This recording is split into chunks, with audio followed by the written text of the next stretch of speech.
वक्रतुंड महाकाय सूर्यकोटि समप्रभ निर्विघ्नं कुरु मे देव सर्वकार्येषु सर्वदा।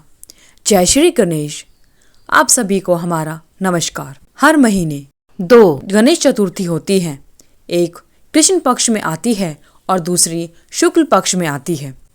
कृष्ण पक्ष में आने वाली गणेश चतुर्थी को संकष्टी चतुर्थी कहा जाता है और शुक्ल पक्ष में आने वाली गणेश चतुर्थी को विनायक चतुर्थी कहा जाता है।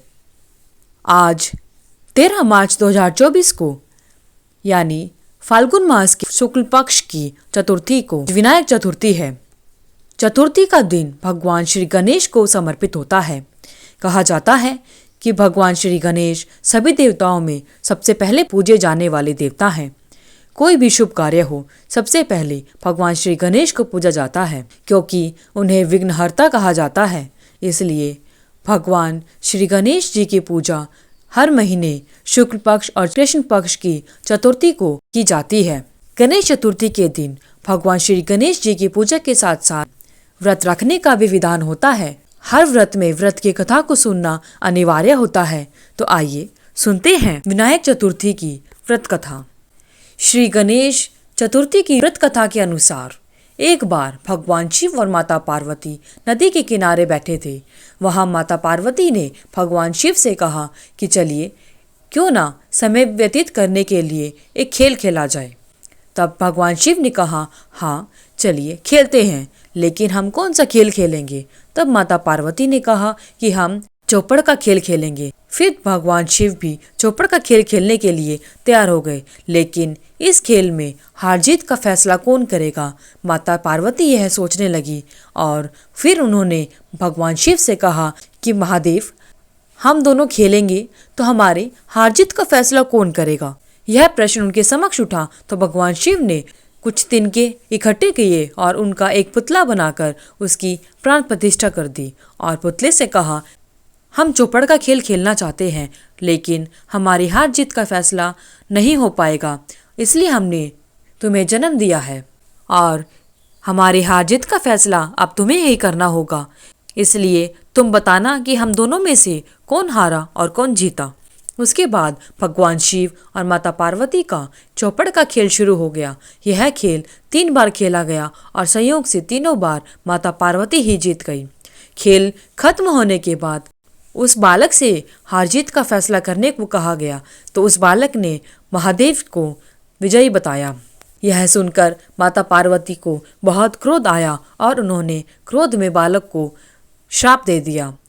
माता पार्वती ने उस बालक को लंगड़ा होने का श्राप दिया और कीचड़ में पड़े रहने का श्राप दे दिया।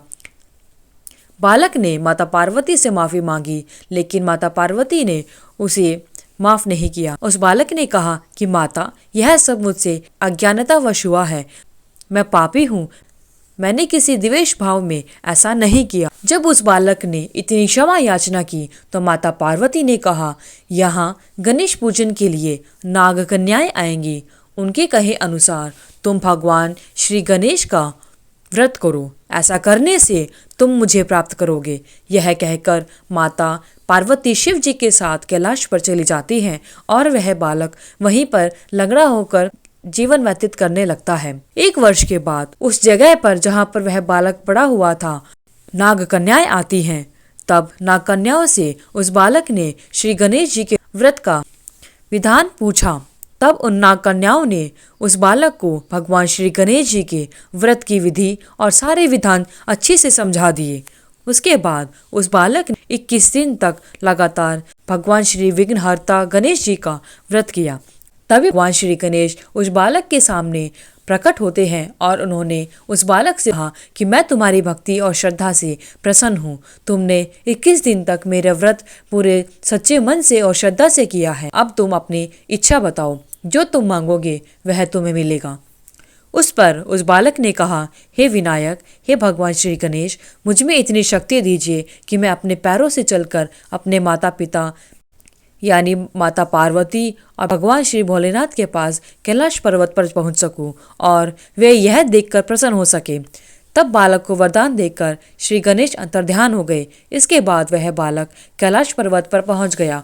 पहुंचने के बाद माता पार्वती को उन्होंने सारी बातें बता दी। चौपड़ वाले दिन से माता पार्वती शिव जी से विमुख हो गई थी। अतः माता पार्वती के क्रुद्ध होने पर भगवान शिव ने भी बालक के बताए अनुसार 21 दिन तक लगातार भगवान श्री गणेश जी का व्रत किया।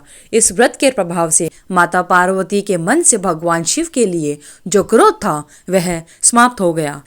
उसके बाद माता पार्वती ने भगवान शिव से पूछा, आपने मुझे मनाने के लिए कौन सा व्रत किया है? तब भगवान शंकर ने माता पार्वती को बताया कि मैंने लगातार 21 दिनों तक श्री गणेश का व्रत किया है।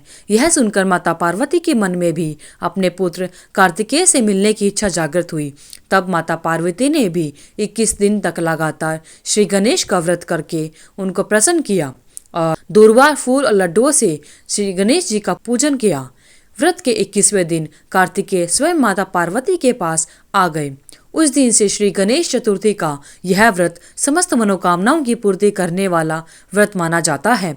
इस व्रत को करने से मनुष्य के सारे कष्ट दूर हो जाते हैं और मनुष्य को समस्त सुख सुविधाएं मिल जाती हैं। भगवान श्री गणेश उन सभी व्यक्तियों के, उन सभी साधकों के सभी दुखों को हर लेते हैं।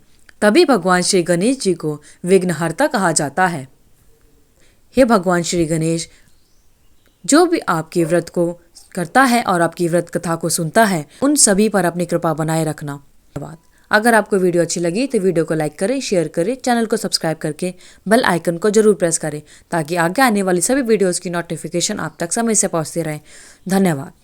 आपका दिन मंगलमय हो। कमेंट बॉक्स में जय श्री गणेश लिखना ना भूलें।